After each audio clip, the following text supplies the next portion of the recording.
So this is a shir for the Furim of Shifra Simcha Bat Yeta and Hirsch Ben Ilona and all Cholim of Klal Yisrael. Continuing with the theme of the Malacha of cooking.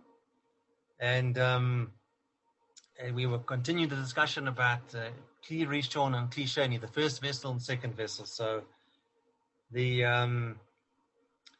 Kli, okay, so the next question here is what may be put into a Kli Sheni after hot liquid is poured into it? And there's three things. The first is solid, fully cooked, hot or warm pre-boiled liquids, water and other liquids of any temperature, is a view which prefers to put other liquids into a Kli Shlishi. And C, salt, spices, lemon, sugar, and saccharin, or artificial sweetener. No tea leaves, tea bags, or unbrewed coffee may be put into a Kli Sheni. Instant tea and instant coffee are normally pre-cooked and may be placed in a Kli Sheni. One must nevertheless be cautious of certain instant drinks, which are only partially pre-cooked. For example, lift lemon tea. So probably the Kli Shlishi is your best bet to avoid this having a problem. Okay, what may be put into a Kli Shlishi, the third vessel? There are three things here. Anything that may be put into a Kli Rishon or Kli Sheni, as mentioned earlier. Then secondly, any raw or partially cooked foods such as baby cereal, herbal tea, honey, or cocoa. And C, any fried, roasted, or baked foods such as noodles, cookies, challah, or matzah. Since cooking can occur after baking, these may not be placed into Kli Rishon or Kli Sheni. So basically, to be safe, use the third vessel, then you know it's not going to cook and you won't be over malacha, the malacha of mavashel. And last point, in accordance with the above principles, a cup of tea may be made in the following manner. A, before Sabbath commences, prepare liquid tea essence by brewing tea leaves or tea bags or coffee essence from ground coffee in boiling water. It is a good idea to put the essence through a tea strainer to ensure that no selecting will take place later. B, when preparing the drink on Sabbath, pour hot water from the kettle or urn into a dry, clean cup. According to the stricter view, the water should then be transferred to another cup. And C, add the essence, instant tea or instant coffee. Milk, sweeteners, or lemon tea. Lemon may also be added. According to certain authorities, tea bags or tea leaves may not even be placed into a Kli Shlishi because they are so sensitive to heat. However, there's a reliable view that permits that. Okay, let's leave it at that. I hope we got this down to a T, Damon. Yeah. Devin? Okay. Yeah, very good, Devin. Yeah, it was good. Right, so Derech Hashem, chapter 1, the fundamentals, section 2, the purpose of creation, page 41 in the Ramchal's translation by Rabbi Aryeh Kaplan, Rav Moshe Chaim Luzzatto. So it basically states as follows, is that God himself is the only true perfection, and all perfection must be associated with him as a branch is attached to its root. Therefore, even the root of perfection cannot be attained. All true perfection is ultimately derived and transmitted from this root. If we understand that God alone is the true perfection, it follows that in nature and in creations, every fault is merely the absence of his good and the concealment of his presence. That is, closeness to God and illumination of his presence is the root and cause of every perfection that exists, while concealment of Hashem's presence is the root and cause of every fault, the degree of deficiency depending on the degree of this concealment. There is a unique creature which stands balanced between the elements of perfection and the elements of deficiency, which in turn are the result of God's illumination or concealment. When this creature strengthens himself, striving for elements of perfection, incorporating them into his being, this is a way of a means of clinging to God. Blessed be his name. Clinging to Vaikut, as he is their root and their source. The more elements of perfection this creature incorporates in himself, the stronger will be his association to God himself, deriving both pleasure and perfection from his goodness, while he himself is the master of this good as he earned it in perfection, having acquired them by choosing them. Now, being that this creation in general must contain these different elements, elements of perfection and elements of deficiency as mentioned, it must contain a creature who has the potential and ability for both, to acquire perfection and avoid deficiency. Being given the means to acquire perfection, it follows without question that the world in general must contain great multitudes of different elements of each type in various relationships to one another, so that the purpose for the world would be realized. The creature destined for this great condition, namely a bond of closeness to Hashem, is considered the main element of all creation. All else in existence is only an aid, and in some aspect or regard towards this goal, to have it succeed and become reality. They are therefore all considered secondary to this primary creature. This primary essential creature is man. All other created things, whether above or below man, only exist for his sake, to complete his environment through their various different qualities appropriate for each of them. This will be discussed in later detail. The elements of perfection which man must strive to perfect in himself are his intellect and his positive character traits. On the other hand, for the sake of acquiring perfection, the elements of deficiency that man must avoid are the material and mundane matters of the world and negative character traits. Just one thing on this note, we learned from Bereshit that the reason why all the creatures were created before man, there's two reasons. The one reason is that when we're not living up to our potential, even the mosquito was created before us, meaning we shouldn't get such an arrogant disposition. The fact of it is we weren't the first to being created. If we hold up to our position, it's deemed as though you've got people, for example, that plan a function. It's the, you've got the caterers, the flowers, the photographers, etc. And who are they planning everything for? The bride and the groom. So at the end of the day, everything was preparation for us being on center stage so that life would unfold with its various complexities. However, if we're living on a low spiritual level, it says in the Midrash on Bereshit, even the mosquito is more powerful than us. If you've ever tried to sleep on Friday night when you're not allowed to kill a mosquito and heard that buzzing and that incessant sucking of blood, you will know that they are indeed strong little things. Okay, on that note, I didn't know you couldn't kill them. I haven't, but I know it's often got. Sorry. Next time. Yeah. James, good thing about that. The one night my wife wakes me up. I said, "What's wrong?" Says it's a mosquito. I said, "And?" Says, "If I can't sleep, you can't sleep." So I went. It was dead in 3 seconds. I had a friend of mine that said to me, I said, "What do you like about marriage?" She said, "Before I was married," she said, "the mosquitoes ate me alive. But my husband's got sweeter blood. They go for him and they leave me alone." I think to myself, right. All right. All right. So listen, we were discussing yesterday just why whether or not the agents have to pay, or if they were negligent, or the actual mentally incompetent owners, etc. And we went backwards and forwards. Now we're on 39B1. We covered a lot of ground yesterday. We went from 39A1 to 39B1. Let's see how we do today.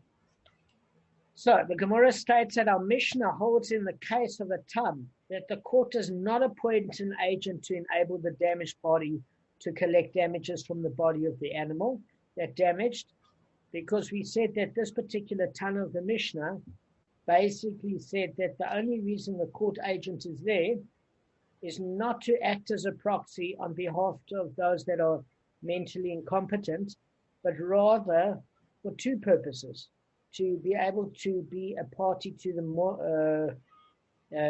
Moad count, and in other words, to act as stating that they understood the warnings, but not to use the proxy as a method to collect damages from the body of the animal in the tongue, because we learned now that there are three leniencies. There's actually half payment damages. The second one is from the body of the attacking animal migufa. And then thirdly is that in the case of people with cognitive dysfunctioning that they are not, they don't have to pay for the tam. It does when it gets to muad. So again, here it's a proxy to just acknowledge counting of the number of damages, as well as to look after the animal, but not to act as a proxy to collect tam damages. That's according to this particular ton of this Mishnah. So the Gemara now cites a Tanaic dispute regarding this matter. The question of whether the court, in the case of the tam, appoints an agent to allow the damaged party collect the half payment damages from the animal's body is subject to a dispute in the between Tanaim. For it's been taught in a brisa regarding an ox whose owners have become deaf and mute, or whose owners have become deranged, or whose owners have gone overseas. Why do we mention has gone overseas? Because again, they're not there to hear the testimony against their ox. They have to be there. And the ox that gored, Yehuda ben Nakusa said in the name of Sumchus, it remains in its tam state, but tamuso. Okay? Until witnesses testify regarding it in the presence of the owners. But the sages say the court appoints for them an agent, and the court accepts testimony regarding their oxen in the presence of the agent. Okay, so we've got two rulings. Arthur, you want to give it over? No, not at the moment. I'm exhausted. Kevin, you want to give it over? What you just said. Oh, you okay. What you said? I can give over. Okay, Arthur, you want to try? I'll give over some of it. Okay, so basically, I'll start from the part where the agent is appointed for two reasons. Okay. First reason, no, don't forget it. My mind's boggled. Okay. Another reason I just can't get it out. Can I give it a bet? Yeah, please. Okay, so if a person not of mental capacity, let's put it that way, this covers if there's tam damages, they're exempt from payment. If it's a muad damage, there's no exemption. Correct. I hope that was. I don't know if I missed perfect. anything. So that's the ton of our Mishnah. That's how he holds. Okay, but then there seems to be a conflict from other Tanoim. Why? Because it's taught in the brisa regarding an ox whose owners have become deaf and mute, or whose owners have become deranged, or maybe they're overseas, and the ox then gored. Yehuda ben Nakusa said in the name of Sumchus, it remains in its tam state, but tamuso. So that's then agreeing with the ton of this Mishnah. Until witnesses testify regarding it in the presence of the owners. Okay, so they're saying that the agent of the court has no such power. That has to be in front of the owners. It can't be a proxy. The sages disagree with the ton of this Mishnah, and they disagree with Sumchus, because they say the court does appoint an agent for them, and the court accepts testimony regarding their oxen in the presence of the agent. So the agent then is not only given custodianship to look after the animal, but that also acts as a proxy. Their testimony, if the agent hears the testimony, it's as if he was appointed by the mentally incompetent owners, and in that particular case, it counts. It counts. So then there's a second ruling. That's the first ruling. The second ruling states if the deaf mute regains hearing and speech, or the deranged person becomes sane, or the minor becomes an adult, or the ox's owner returns from overseas, Yehuda ben Nakusa said in the name of Sumchus, it returns to its tam state until witnesses testify about it in the presence of the owners. But Rav Yossi said it remains in its present muad state. Okay, so that's the second ruling. Gavin, what are we saying here for the second ruling? Not me. I paused today. Sorry, I'm veteran today. Okay. But just one thing before. I don't know if, but you're saying there's a case where they weren't deranged, and they were normal, and then they they lost it. Other way around. But So it wasn't. There's no case of that they were normal. They lost it. They were in a non-mental capacity. Yes, From the outset. exactly. Never, okay. Exactly. So what happens is the court agent has the animal in his property, in his jurisdiction, while the person is mentally incompetent. Mm-hmm. So in other words, if the deaf mute regains hearing and speech, the deranged person becomes normal and sane, or the minor becomes an adult, or maybe there's an ox's owner that's in Australia and comes back to South Africa, then what happens is Yehuda ben Nakusa said in the name of Sumkus, it returns to its tum state until witnesses testified in the presence of the owners. Okay, so what does this mean? It means that when it comes to a different jurisdiction, in other words, back to the original owners, it returns to a tum state. That's according to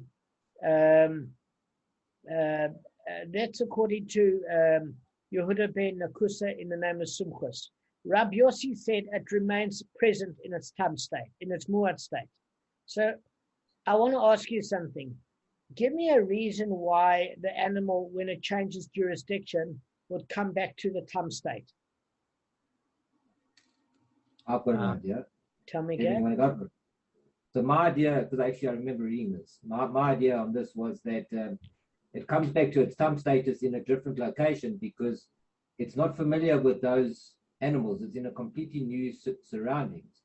So in new surroundings, maybe it won't get irritated. It won't do that type of stuff. So to put it back to Moad and see how it features in that surrounding, I think kind of might make sense because it could change its behavior. Firstly, I agree with you. I didn't see that in the Gemara, but to me, what you're saying makes logical sense. The Gemara gives a different reason. It's saying that, look, what happens is when that person becomes functional, he said, look, you appointed a court agent because you thought I was dysfunctional. How functional is this court agent if he can't even look after the oxen and his kid goes muad? I can tell you something, if it's in my state now, I would never let it get to that level. So why must I pay full payment damages if the court agent was negligent? I realized he did me a favor, but I'm the one that has to pay at the end of the day. I wasn't negligent, the court agent was. That's the reason the Gemara gives. But I like Gavin's reason. I think it's good logic, total logic. So I will go with both. Now, there's obviously a bit of a conflict here. Why is there a conflict? Because firstly, you read about the ruling that it returns to its tum status. So it implies that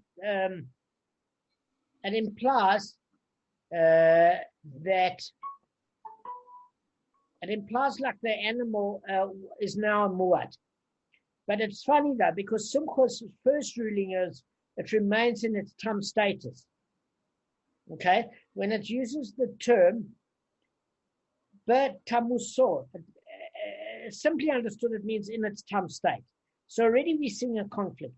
Does Sumchos say in his first ruling it remains in its tum status by using the word tamusor in its tum state, or we seem to say that Sumchos is saying, according to the second ruling, and both those rulings are given over by Yehuda ben Nakusa in the name of Sumchos, he said it returns to its tum state.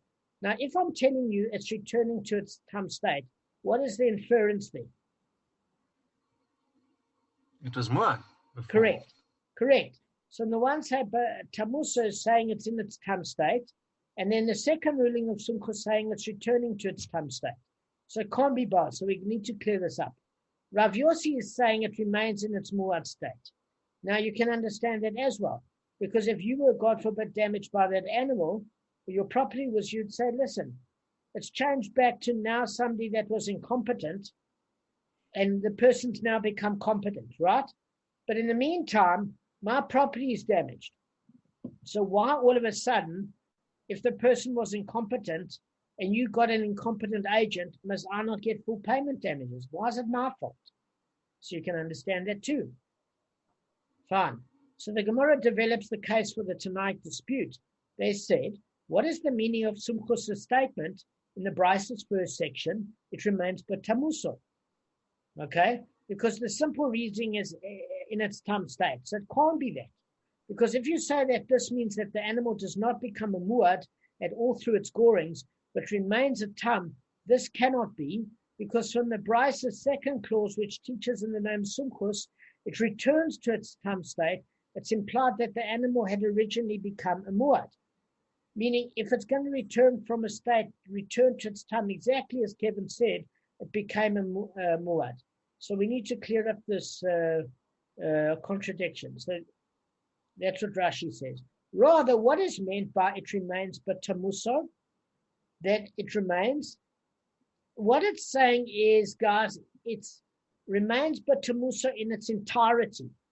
In other words, entirely the property of the damager, because we don't reduce his ownership of it by paying half damage payments from its body for the first 3 times it gores.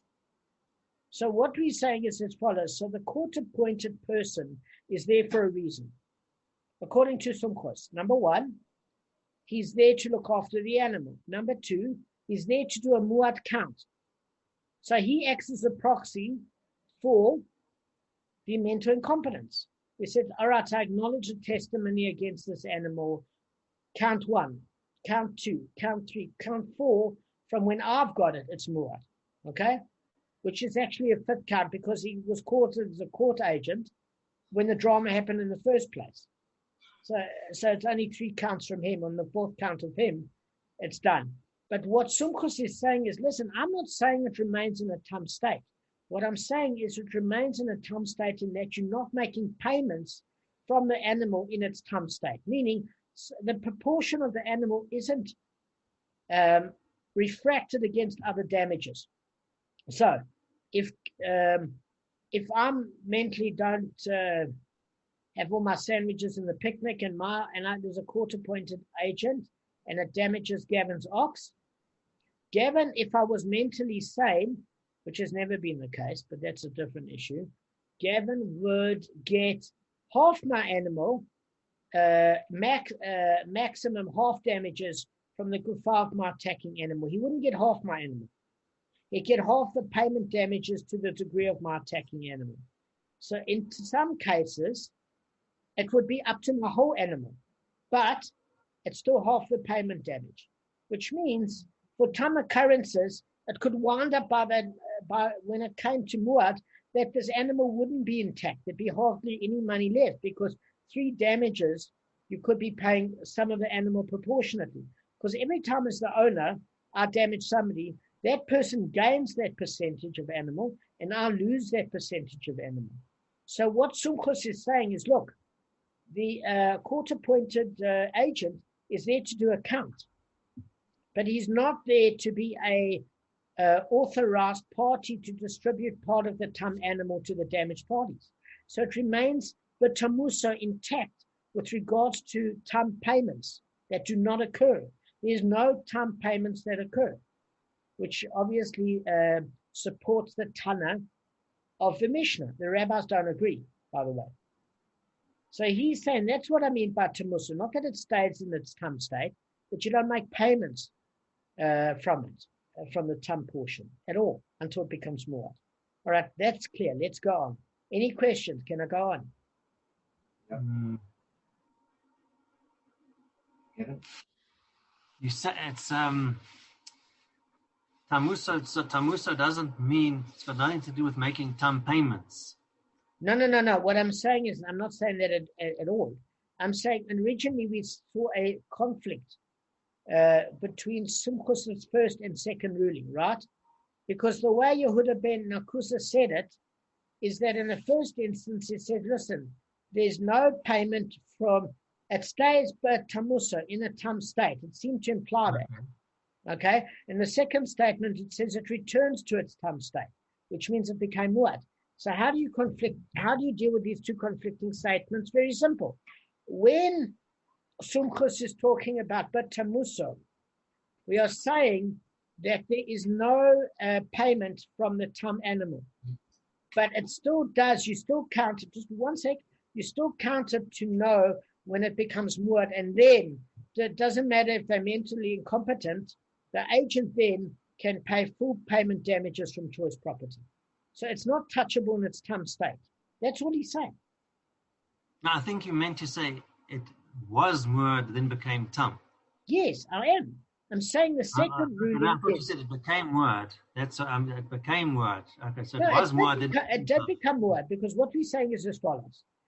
If the court agent, the animal becomes muad, okay, it's warned to become a muad, okay. Now, it's done it 3 times in front of the agent. They get a warning, say, next time it's muad. And then suddenly the person that's deaf, anyway, the person that deaf goes to a audiologist, they blow in his ear and a ball of wax comes up that big, and he can hear. All of a sudden, in that particular case, and etc., he now gets to be the custodian again of that animal. The animal goes back to his premises. Okay? It goes from the agent's premises back to his premises. So the minute it goes from the agent's premises to his, and then let's just say, Gav, I want you to just hear this one point, is that say I'm a deaf mute, right? And I regain my faculties. And it's been looked after by the court agent. The minute I come right, it's delivered from his jurisdiction, his farm, to my farm. It's back with me. But this agent wasn't the greatest agent in the world, and he let it damage 3 times. So if it damages again by me, by all intents and purposes, I should pay full payment damages. But according to Sumchus, he's saying no, because the argument could be that I could say, listen, I would have taken care of it better than this person. I've now gained my faculties. Now I must pay in full. Why must I pay in full? He was negligent. Start the process with me for Tom.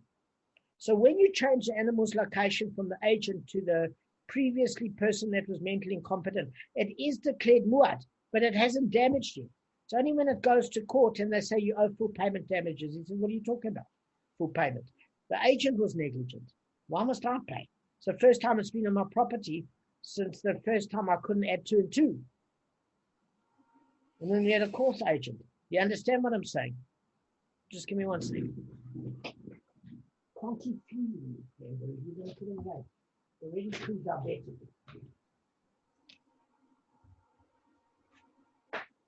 All right. So, does everybody understand or not? You must tell me if you don't. So, can I say something? Of course. So it had been declared muad before the guy gained his mental capacity, his mental faculties. So it was in a state of muad, but it hadn't done further damage. Correct. So it was tamus. So at that point, it wasn't actually practically a muad. Correct. When he got it. It was warned to be a muad. Had it gored again in the agent's care, it would be a muad. But since it gored only when it was returned back, only when it was returned back to the person that regained their mental faculties, in that particular case, he's going to say, why should I pay full payment damages? It wasn't bad on my watch. It was bad on the agent's watch. 9 o'clock already. So, okay. So had it gored once after he had retaken possession of it, then it would be so when he got it, it's actually almost like a tam. Correct. That's according to Sumchus. Obviously, Rabbi Yossi doesn't hold like that. But what we are saying is, this is the interesting point. If it remains on the agent's property, then there is muad, but it returns from the agent immediately back to the person once they've gained their faculties. There's something also else interesting. If somebody becomes a deaf mute after they were able to speak and able to communicate, they're not considered mentally incompetent. And there's a reason. Is because they started off life normally and their communication skills were fully developed. They only lost it later in life, so they were able to understand, comprehend, and their learning what do you call it? Their learning trajectory followed a normal pattern. Only later in life they lost that faculty to speak and hear. So they developed their skill set fully. It's only if they're born deaf and mute can they not fully develop like somebody that has that functionality, and therefore they regarded as mentally incompetent because they didn't achieve a normal potential of communication. But not had they lost it later in life. Makes sense? Yeah, but it's a little bit unfair to the guy because, it's a little bit unfair because he might have lost it later in life, and also this incident happened later in life. So then he was mute at that time. Yeah, the thing of it is that the Gemara doesn't deem him mentally incompetent because the definition of mental incompetence is an inability to have developed normally. That's their definition. Whether it's fair or not, life's unfair. Yes, I can see it. Yeah, but you know what? You can't say because a person's deaf and can't speak that they can't look after the animal. If they haven't got to a normal skill and understand what society wanted from them, that's different. If they grew up in a normal and they knew right from wrong and they weren't mentally capacity diminished and they went to a normal school and later in life they can't speak anymore here, it doesn't diminish their comprehension. No, so that doesn't. But if they become retarded, then that's... No, there was no issue. If they're in a car accident and they become retarded, they're obviously deemed mentally incompetent. There's no question. I'm talking merely in a case of a deaf and mute person. That's what the comment. No, I can see you very specific. So I made a mistake there. I apologize. Okay. No. Sorry, it's not you, Gav. I'm speaking to Damon, I thought you were speaking what level to are you at the moment? Because you told us earlier that, not sure. What? What are you talking about? Was it from birth or you're okay for a couple of years and you've lost it all?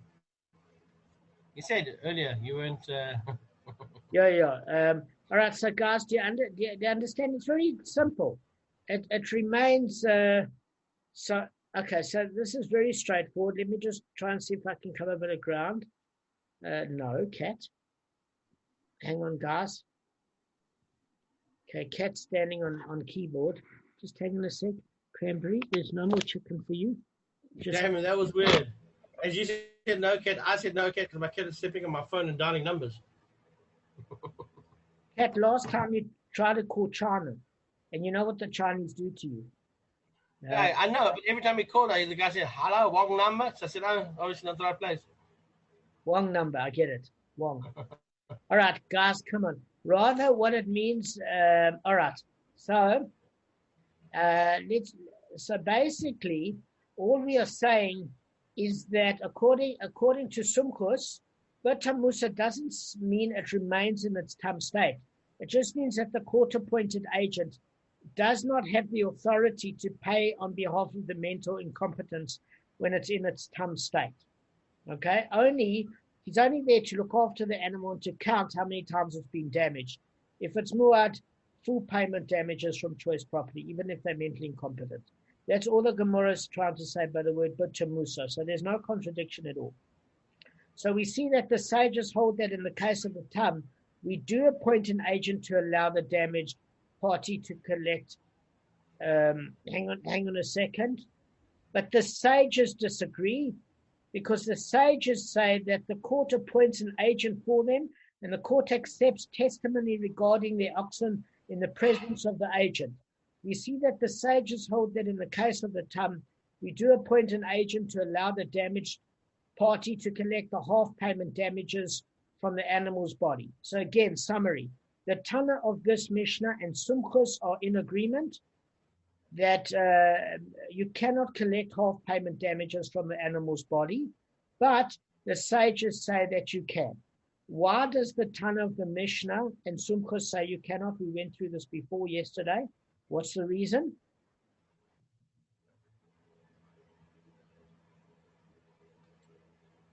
Right, you've had a long day. We say because movable property cannot be collected from creditors from the orphans. Okay, only fixed property. And if you're paying from the attacking animal, that's movable property. It's not fixed like land. Okay? So why do the sages disagree? Because the sages say that it's different in the case of a creditor because he chooses to give the loan. In the case of damages, it's a different case to fixed property and movable property as far as creditors are concerned, because nobody chooses to be damaged. So for the society's greater welfare at large, we make an exception, and even movable property you pay from orphans, etc. But because orphans are deemed to be mentally not as developed as adults, so too people that are retarded or deaf or mute go into the same category. So that's why the sages hold you do pay. Because they say, why should society at large be damaged if the animal isn't looked after? Okay, so you hear the difference between the arguments, guys. All right, let's go on quickly. I know it's been a long day. It emerges then that the question of empowering an agent to facilitate collection from a tam is indeed the subject of a Tanaic dispute between Sumchus and the sages. The Gemara examines the dispute cited in the Brisa's second clause. Okay? Now, before we go, and the Brisa's second clause regarding where do they disagree, the Gemara says that the issue between them is whether coming under new jurisdiction alters the ox's legal status. Sumchus holds that coming under new jurisdiction does alter its status. Rav Yossi holds that coming under new jurisdiction does not alter its status. Okay, we've discussed why. Now, before we go into this discussion of Rav Yaakov explaining Rabbi Yehuda, Rava, and Abaya, which I think is going to knock you guys senseless at this point, I think let's end off on this note. You all look like you've had a long day. Yeah, I'm thinking about this as well. All right. Yeah, thank you, Damon. All right, listen, I hope you're happy. I did my best. Damon, Yes. just one thing before we sign off. So they orphans, is it prejudicial if they take away movable property? What's the reason they don't take movable property from orphans and only fixed property? It's because it's tam and not muad. Only when it's muad. No. Kevin's asking something different. What's the reason? So what he's saying is we understand you from the time it comes from movable property and it goes back to the law of the creditors, according to Sumchus. But why can't creditors take movable property from orphans? Why can they only take property? Okay, I remove that part. Okay, I don't know, Kevin. Is it because it's like? Is it similar to the thing is where if a poor man owes money, you can take his garment as collateral, but then at nightfall you have to return it. Is it similar to that? I think it's similar to the fact that whenever loans are given, it has to be done preferably on fixed property because you can't hide it. Generally, there's a rule that there's a lien on property. There's generally no lien on movable property for creditors. I mean, it's not that you can't attach it, but the thing of it is somebody could say, my ox ran away, I don't have anything to pay you. You can't hide land under your T-shirt. It ain't going anywhere. So therefore, land is always a safe bet to have as collateral where there's a lien on that property, just like a mortgage or debt, that you're going to get paid from that property. It's not going to. Either you pay or they sell the property. It's pretty much that simple. In terms of why orphans specifically, I don't know if there's a separate rule or just falls onto the fact that we generally don't do loans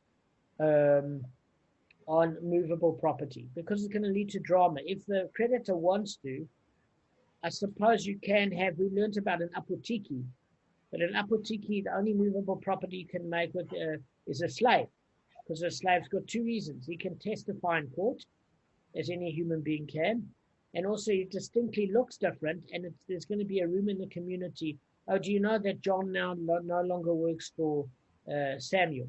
He now works for Saul.